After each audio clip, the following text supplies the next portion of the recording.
भागवत का महात्मा क्या कह रहा है? सच्चिदानंद रूपाय, यानी भगवान का स्वरूप कैसा है। तो भगवान का स्वरूप कैसा है?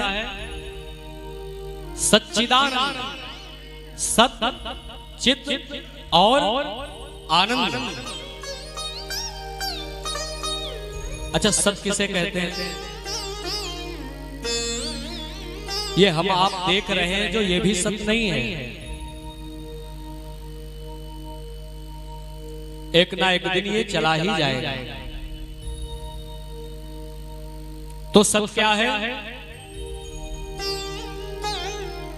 बोले हमारे दादा दादा के दादा दादा के दादा भगवान का नाम लेते हुए जो आ रहे हैं, यही सत है।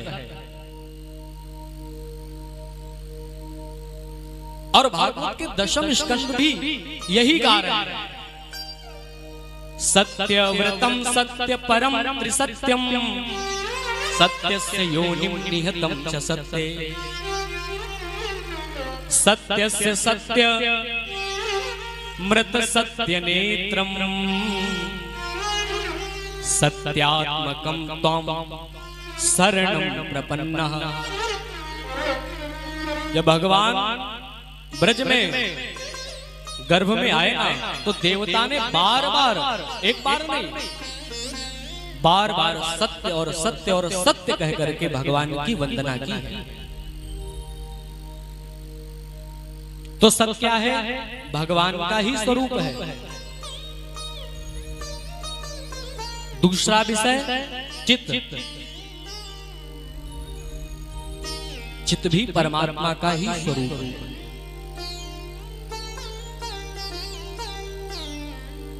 चित्त का अर्थ होता है प्रकाश। अच्छा, एक एलईडी कितना प्रकाश कर सकती है? एक कमरा, एक हॉल, इससे ज्यादा तो नहीं। लेकिन कभी कल्पना की है आपने कि हमारे हृदय को कौन प्रकाशित करता है? तो मानस में भी कहते हैं, जगत प्रकाश प्रकाशक राम, जगत प्रकाश प्रकाशक राम, जगत प्रकाश प्रकाशक राम, जगत प्रकाश प्रकाशक राम, मायाधीश ज्ञान गुण धाम, मायातीत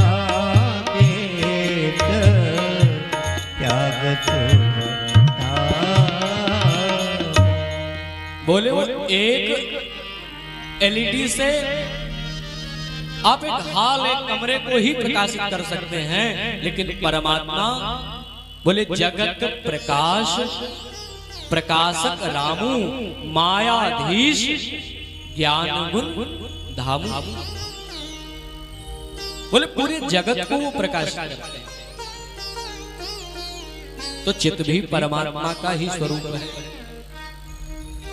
और तीसरा बड़ा प्यारा शब्द है आनंद।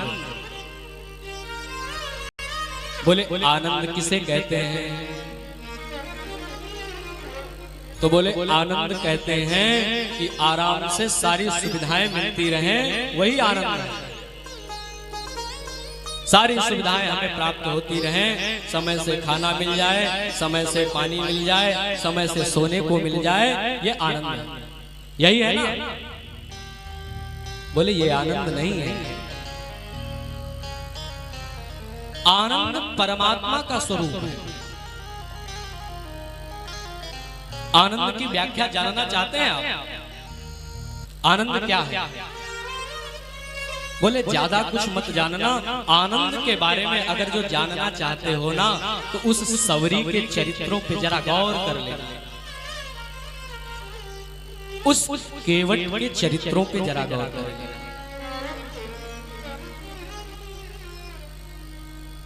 केवट के जब पास भगवान गए ना तो उसने कहा प्रभु पहले हम चरण प्रक्षालन करेंगे। भगवान ने कहा कर लो भैया। और उसने जब एक चरण का प्रक्षालन किया तो उसका मन नहीं भरा। बोला प्रभु कृपा करो दोनों पैर इस कठौते में रख दो। बोले दोनों पैर रखेंगे तब तो गिर जाएंगे, संभलेंगे कैसे? केवट कहता है प्रभु मेरे सर का आश्रय ले लो। देख लो आनंद का विषय। एक केवट भगवान से कहता है मेरे सर का आश्रय ले लो। आप अनुभव करो स्वयं परमात्मा के चरणों का प्रक्षालन कर रहा है और परमात्मा अपने दोनों हाथ उसके सर पर रखे हुए हैं। इससे बड़ा आनंद और क्या हो सकता है? आनंद की व्याख्या जाननी है तो सवरी के चरित्रों से जानो। रोज सवरी कुटिया में बैठ करके रास्ता बुहारती है। मतंग ऋषि ने कहा है, मेरे गुरु ने कहा है एक ना एक दिन मेरा राम आएगा। आज नहीं तो कल, कल नहीं तो परसों आएगा, ये विश्वास है।